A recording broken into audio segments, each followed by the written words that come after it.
الشيطان الرجيم بسم الله الرحمن الرحيم الذين آتيناهم الكتاب يعرفونه كما يعرفون أبناءهم وإن فريقا منهم ليكتمون الحق وهم يعلمون۔ اللہ تبارک و تعالی نے ارشاد فرمایا کہ الذین آتیناہم الکتاب، وہ جن کو ہم نے کتاب عطا کی، یعرفونہ، وہ پہچانتے ہیں اس کو، کما یعرفون ابناءہم، جیسا کہ وہ پہچانتے ہیں اپنے بیٹوں کو۔ تو یہاں پہ سب سے پہلی بات تو یہ ہے سمجھنے کی کہ یہاں پہ کس کے بارے میں بات کی جا رہی ہے۔ بعض علماء نے یہ کہا ہے کہ یہ جو ہے کہ پہچانتے ہیں وہ اس کو، تو اس سے مراد ہے بیت اللہ شریف کی تبدیلی، یعنی قبلہ کا بدلنا، بیت المقدس سے جو بیت اللہ کی تبدیلی ہوئی ہے، بیت اللہ شریف کی طرف جو ہے کعبہ تبدیل ہوا، اس سے مراد وہ ہے کہ جو اہل کتاب ہیں، اہل کتاب سے مراد کون ہیں؟ یہودی لوگ جو ہیں، تو یہودی پہچانتے ہیں کعبۃ اللہ کی طرف جو ہے بدلنا، تبدیلی کا ہونا جانتے ہیں، جیسا کہ وہ اپنے بیٹوں کو پہچانتے ہیں۔ لیکن تحقیق یہ ہے کہ یہاں پہ جو ہے وہ بیت اللہ شریف نہیں ہے، بلکہ حضور علیہ السلام کی ذات مراد ہے کہ نبی رحمت صلی اللہ علیہ وسلم کو وہ پہچانتے ہیں۔ اللہ فرماتا ہے جن کو ہم نے کتاب عطا کی وہ پہچانتے ہیں نبی رحمت صلی اللہ علیہ وسلم کو کس طرح، جیسا کہ وہ اپنے بیٹوں کو پہچانتے ہیں۔ یعنی بندے کو اپنے بیٹے کی جیسے پہچان ہوتی ہے تو کوئی شک و شبہ نہیں ہوتا باپ کو کہ یہ کس کا بیٹا ہے یا کون ہے، باپ جانتا ہے کہ یہ میرا بیٹا ہے۔ تو فرمایا جیسے وہ اپنے بیٹوں کو پہچانتے ہیں، نبی رحمت صلی اللہ علیہ وسلم کو بھی وہ اسی طرح پہچانتے ہیں۔ اور یہاں پہ حضور علیہ الصلوۃ والتسلیم مراد کیسے ہے؟ کیونکہ یہاں پہ آئے یہ ضمیر ہے یعرفونہ، وہ پہچانتے ہیں اس کو، تو یہ اس جو ہے یہ اس ضمیر کا معنی ہے۔ پہلے تو یہ سمجھیے کہ ضمیر کسے کہتے ہیں۔ ضمیر ایک ایسا لفظ ہوتا ہے کہ پہلے ایک ذات کا ذکر کیا جاتا ہے، پھر بعد میں اس کا نام نہیں لیتے بلکہ ایک ایسا لفظ بول دیتے ہیں جس سے وہی ذات مراد ہوتی ہے۔ جیسا کہ عام طور پہ ہم بھی اپنے محاوروں کے اندر یہ بات بولتے ہیں، کہا جاتا ہے کہ زید میرے پاس آیا، اس نے یہ بات کہی۔ اب اس سے مراد کون ہے؟ زید مراد ہے۔ پیچھے زید کا ذکر آیا تھا کہ زید میرے پاس آیا، زید نے یہ بات کی۔ اب بجائے نام لینے کے جو ہے ہم نے کیا کہہ دیا کہ زید میرے پاس آیا اور اس نے یہ بات کی، تو اس سے مراد کون ہے؟ زید ہے۔ تو یہاں پہ بھی اللہ تبارک و تعالیٰ نے اسی ضمیر کا ذکر کیا ہے کہ جو ہے وہ جن کو ہم نے کتاب عطا کی وہ پہچانتے ہیں اس کو، اس سے مراد کون ہے؟ نبی اکرم صلی اللہ علیہ وسلم کی ذات ہے۔ اور حضور علیہ الصلوۃ والتسلیم کی ذات مراد کیسے ہے؟ کیونکہ یہ جو پچھلی آیت ہے نا، اس الذین آتیناہم الکتاب سے جو پیچھے آیت ہے وَلَئِنْ أَتَيْتَ الَّذِينَ أُوتُوا الْكِتَابَ، اس آیت کریمہ کے اندر نبی رحمت صلی اللہ علیہ وسلم کا ذکر ہے، اور اس آیت کے وہ آیت پیچھے والی ساتھ ملی ہوئی ہے۔ تو یہ جو ضمیر ہوتی ہے اس کے لیے قانون یہ ہوتا ہے کہ جو ذات اس کے قریب کھڑی ہو پہلے وہی مراد لی جائے گی۔ اگر کوئی خرابی پیدا ہوتی ہو تو پھر کسی اور کو مراد لیا جائے گا۔ تو حضور علیہ السلام کا ذکر بالکل پچھلی آیت میں ساتھ ہی ہے، تو مراد حضور ہی ہے۔ اور اس کے اوپر دلیل کیا ہے؟ حدیث پاک کے اندر آتا ہے، حضرت سیدنا عمر فاروق رضی اللہ عنہ نے حضرت عبداللہ بن سلام سے پوچھا۔ حضرت عبداللہ بن سلام کون ہے؟ یہ علماء یہود میں سے تھے، پہلے یہودی بہت بڑے عالم تھے یہود کے، پھر یہ ایمان لائے، مسلمان ہو گئے اور حضور علیہ السلام کا کلمہ پڑھ کے دائرہ اسلام کے اندر داخل ہو گئے۔ تو سیدنا عمر فاروق رضی اللہ عنہ نے جو ہے حضرت عبداللہ بن سلام سے پوچھا کہ عبداللہ بن سلام، اللہ تبارک و تعالیٰ نے فرمایا یعرفونہ کما یعرفون ابناءہم، کہ وہ حضور علیہ السلام کو ایسے پہچانتے ہیں جیسے اپنے بیٹوں کو پہچانتے ہیں، تو بتاؤ کہ تم کیسے حضور علیہ السلام کو پہچانتے ہو؟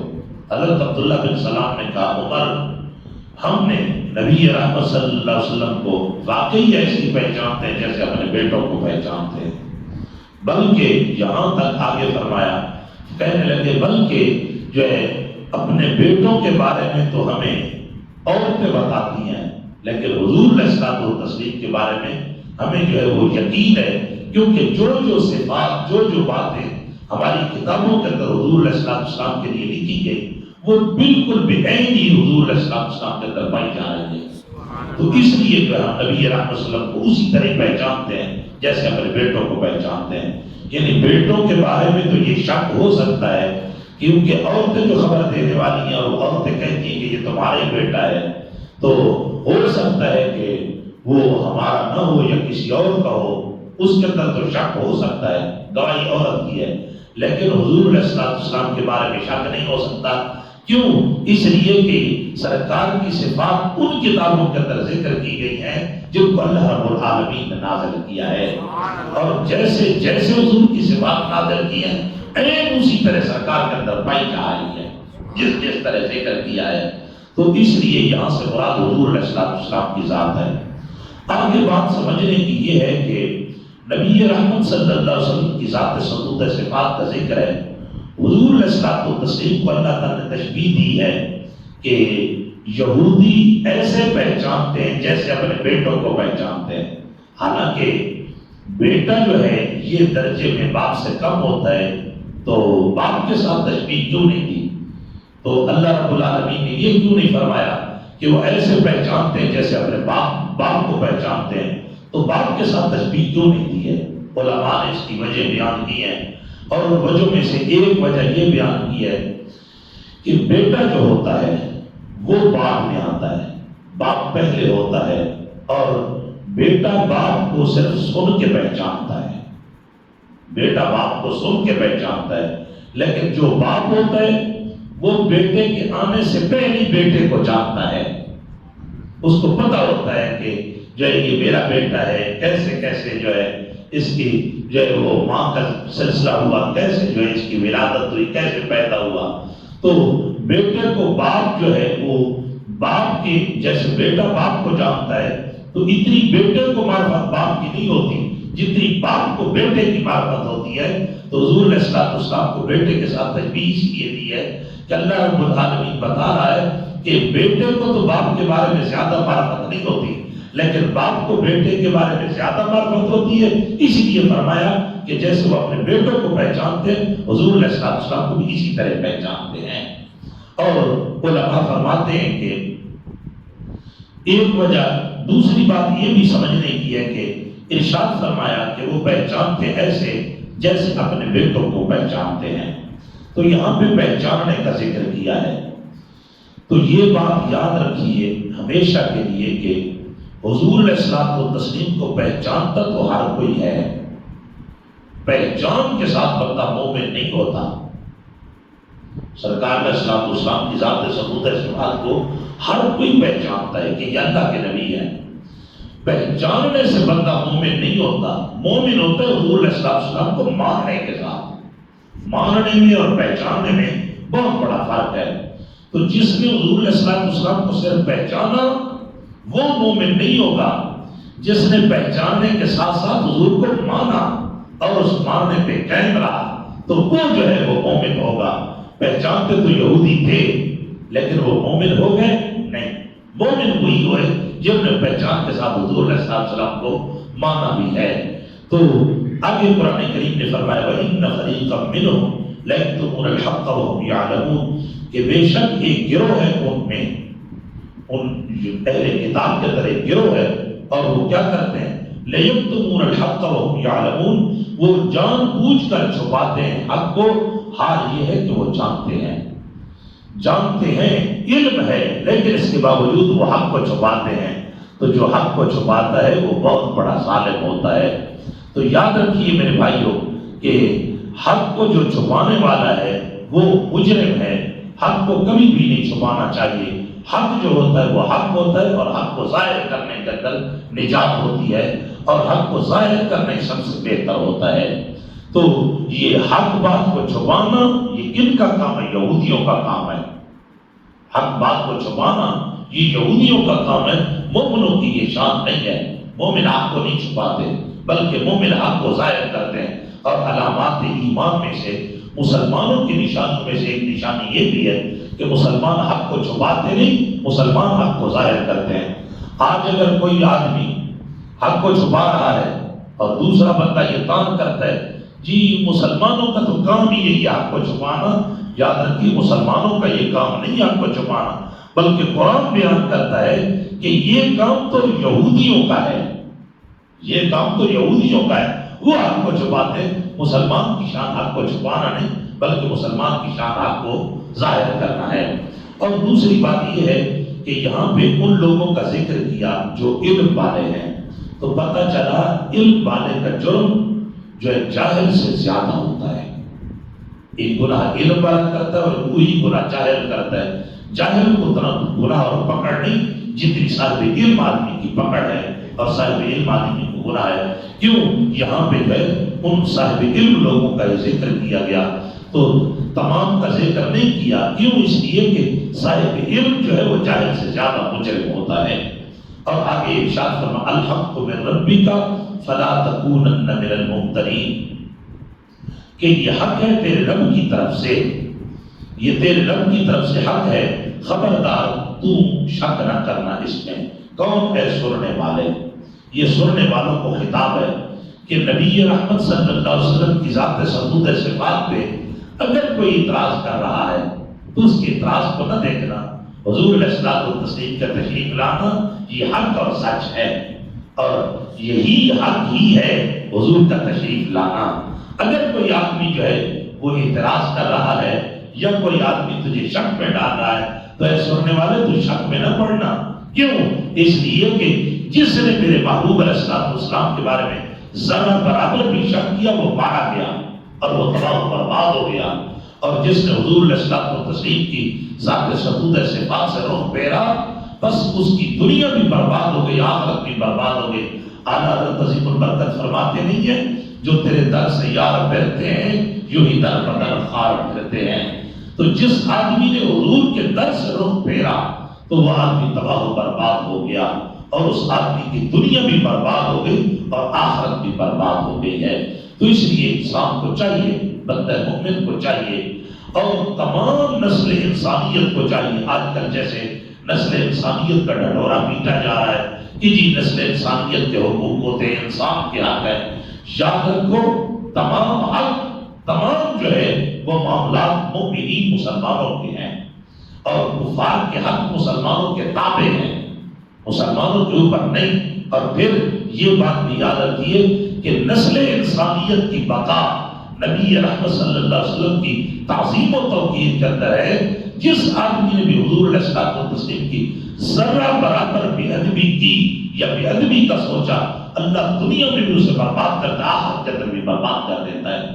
آپ دیکھیے سلمان تسیر تھا، وقت کا گورنر تھا وقت کا، اور جو ہے اپنے آپ کو یوں سمجھتا تھا کہ دنیا کے میرے برابر پر کوئی ہے ہی نہیں۔ نبی رحمت صلی اللہ علیہ وسلم کی ذات ثبوت صفات اور حضور کی عزت کے لیے جو 295 سی اور بی قانون تیار کیا گیا ہے ملک پاکستان میں، تو پاکستان کے لا کے اندر یہ قانون ہے، اس نے اس قانون کو کالا کہا تو اللہ رب العالمین دیکھیے کیسے اس کو ذلیل کرتا ہے اور کیسے اس کی ذلت و رسوائی ہوئی کہ جس وقت وہ مرا ممتاز قادری نے اسے فنا فی النار کیا تو اس آدمی کا جنازہ اٹھانے کے لیے کوئی نہیں ملتا تھا، جنازہ پڑھانے کے لیے کوئی حالت نہیں ملتا تھا۔ تو یاد رکھیے اللہ دنیا میں بھی یہ ذلت دیتا ہے کہ کتے کی طرح بہت مرا، اور پھر مارا اس شخص نے جو اس کا جو ہے وہ باڈی گارڈ تھا، ایک کانسٹیبل تھا، اس نے مارا۔ اور جس آدمی نے حضور کے لیے یہ جرت کی اور نبی رحمت صلی اللہ علیہ وسلم کی عزت پہ پہرا دیا تو اللہ رب العالمین نے پھر عزت ہی عطا کی کہ 60 لاکھ آدمی نے اس بندے کا جنازہ پڑھا، حالانکہ خبر کو دبایا گیا، بتایا نہیں گیا، میڈیا پہ یہ خبر آنے ہی نہیں دی۔ اور لوگوں کو اس بات کا علم ہونے ہی نہیں دیا، لیکن اس کے باوجود اللہ رب العالمین نے جو ہے یہ بتا دیا کہ جو میرے مصطفیٰ سے وفا کرتے ہیں اللہ انہیں کتنی عزت ادا کرتا ہے، انہیں کتنی عزت ادا کرتا ہے۔ آپ دیکھ لیجئے حضور علیہ الصلوۃ والتسلیم کی علم الدین شہید رحمۃ اللہ علیہ نے تعظیم و توقیر کی خاطر اس گستاخ کو مارا، گستاخ کو جس وقت مارا جیل کے اندر چلے گئے اور میاں والی جیل کے اندر جو ہے ان کو پھانسی دی گئی، تو انگریز کی حکومت تھی، انہوں نے پھانسی دے کے وہیں پہ جو ہے وہ دفن کر دیا۔ علامہ اقبال کو لے کے آئے اپنی ذمہ داری پہ لاہور کے اندر دفن کرنے کے لیے، جب لایا گیا تو حضرت پیر میں جو ہے جماعت علی شاہ صاحب رحمۃ اللہ علیہ سید ہو کے علم الدین شہید علیہ رحمۃ کے، اور یہ پیر جماعت علی شاہ صاحب رحمۃ اللہ کو عام ہستی نہیں ہے، یہ وہ ہستی ہے کہ جس کو محدث علی پوری کہا جاتا ہے، جس کو محدث علی پوری کہا جاتا ہے، اور یہ علم کا بہت بڑا مینارہ تھا اور سید بھی تھے، نبی رحمت صلی اللہ علیہ وسلم کا خون بھی ان کی رگوں کے اندر تھا۔ تو حضرت پیر جماعت علی شاہ صاحب رحمۃ اللہ علیہ جو ہے وہ غازی علم الدین شہید کے پاؤں چومنے لگے اور پاؤں چوم کے کہا کہ ہم سید ہو کے پیچھے رہ گئے، یہ درخانوں کا بیٹا ہو کے ہم سے بازی لے گیا ہے۔ اور سید دیدار علی شاہ صاحب رحمۃ اللہ علیہ نے جنازہ پڑھایا ان کا، تو سید دیدار علی شاہ صاحب رحمۃ اللہ جب جنازہ پڑھانے کے لیے آگے بڑھے تو غش کھا کے گر گئے، اور پھر اٹھایا، اٹھے جب طبیعت بحال ہوئی تو پوچھا کیا ہوا تھا حضرت؟ آپ نے فرمایا کہ میں جنازہ پڑھانے کے لیے آگے ہوا تو میں نے دیکھا امام الانبیاء جنازہ پڑھ رہے تھے، میں نے دیکھا۔ تو یاد رکھیے حضور علیہ الصلوۃ والتسلیم کی جو ہے عزت و توقیر کے اندر ہی عافیت ہے۔ جس آدمی نے توحید کی وہ دنیا کے اندر بھی ذلیل ہوا اور آخرت کے اندر بھی ذلیل ہوا، اور مسلمانوں کو یہ حق ہے کہ اگر کوئی آدمی حضور علیہ الصلوۃ والتسلیم کی جو ہے ذات ثبوت صفات کے اندر ذرہ برابر بھی کوئی کمی بیشی کرتا ہے، مسلمانوں کو حق ہے کہ اس کو پوچھیں۔ امام مالک سے رحمۃ اللہ علیہ سے ہارون الرشید نے یہ مسئلہ پوچھا اور وہ کہنے لگا کہ اے امام مالک، اے امام مدینہ، مجھے یہ بات بتائیے کہ اگر کوئی حضور کی توہین کرتا ہے تو امت مسلمہ کے لیے کیا حکم ہے؟ اگر کوئی نبی رحمت صلی اللہ علیہ وسلم کی توہین کرتا ہے امت کے لیے کیا حکم ہے؟ امام مالک صاحب رحمۃ اللہ نے فرمایا امت کے لیے یہ حکم ہے کہ وہ اس سے بدلہ لے، امت کے لیے یہ حکم ہے کہ اس سے بدلہ لے، اور بدلہ کیا ہے؟ گستاخ رسول کی ایک سزا سرطن سے جدا، سرطن سے جدا۔ حضور علیہ الصلوۃ والتسلیم نے فرمایا، مسلم شریف کے اندر یہ حدیث ہے، من سب نبیا فاقتلوہ، جو آدمی بھی کسی نبی کی ذات کو برا بلا کہے اس کا سر تن سے جدا کر دینا چاہیے، اس کو قتل کرو اس شخص کو۔ اور سرکار نے یہاں پہ فاقتلوہ جمع کا صیغہ فرمایا، حضور نے جو ہے یہاں پہ جمع فاقتلوہ، اقتلوا یہ جمع کا صیغہ ہے، جمع مذکر کا، تو کہ تم اس کو قتل کرو۔ تو کیا مراد ہے؟ یعنی ہر آدمی کے اوپر یہ لازم ہے کہ وہ اس بات کے لیے اٹھے اور اپنے حکمرانوں سے مطالبہ کرے کہ اس کو قتل کرو۔ یہ نہیں کہ صرف حاکم وقت ہی قتل کرے اور کوئی آدمی اس کے بارے میں بات نہ کرے، ہاں یہ حق تو حاکم کا ہی ہے، اور یہ حق جو ہے وہ عدالت عالیہ کا ہی ہے کہ قتل کرے اس کو، لیکن دوسرے لوگوں کو بھی یہ حکم ہے کہ وہ بھی اس بات کا مطالبہ کرے کہ اس گستاخ کو جو ہے وہ قتل کیا جائے اور گستاخ کو قتل کرنا چاہیے۔ تو یاد رکھیے کہ نبی رحمت صلی اللہ علیہ وسلم کی عزت ہی جہان کی عزت ہے، اور امام مالک سے یہ ہارون الرشید نے کہا کہ اگر امت بدلہ نہ لے تو پھر اگر حضور کی کوئی گستاخی کرے تو امت کو چاہیے وہ بدلہ لے، اگر نہ لے سکے تو پھر تو امام مالک نے کیا فرمایا؟ فرمایا پھر امت کو جینے کا حق نہیں ہے، چاہیے کہ وہ مر جائے، امت مر جائے۔ جو اپنے آقا صلی اللہ علیہ وسلم کی عزت پہ پہرا نہیں دے سکتے تو ان کو چاہیے کہ وہ مر جائے۔ تو یاد رکھیے اللہ رب العالمین فرما رہا ہے کہ الحق من ربک فلا تکونن من الممترین، یہ حق ہے تیرے رب کی طرف سے، اے سننے والے تیرے رب کی طرف سے، حضور کی ذات حق ہے اور سرکار کی ذات ہی اللہ کے نبی اور رسول ہیں۔ فلا تکونن من الممترین، اے سننے والے تو شک والوں میں نہ ہو جانا، کیونکہ جس نے شک کیا وہی مارا گیا۔ حضور کی ذات کے بارے میں اللہ رب العالمین نے حضور کو ہمہ قسم صفات عطا کی ہیں، وہ کسی اہل دل نے کیا ہوتا یا صاحب الجمال و یا سید البشر من وجهك المنیر لقد دبر القمر لا يمكن الثناء كما كان حقه بعد خدا بزرگ تو ہی قصہ مختصر کہ کائنات میں اگر رب کے بعد کوئی بزرگ کو بڑھ کر ہستی ہے تو اللہ کے بعد وہ میرے محبوب تیری ذات ہے. اللہ کے بعد اگر عزت و مرتبے و شان والی کوئی ہستی ہے تو رب تعالیٰ کے بعد وہ میرے مصطفیٰ علیہ السلام کی ذات ہی ہے. اور جس آدمی نے اس بات کی شک کیا وہ مارا گیا. اللہ ہم کی توفیق عطا فرمائے.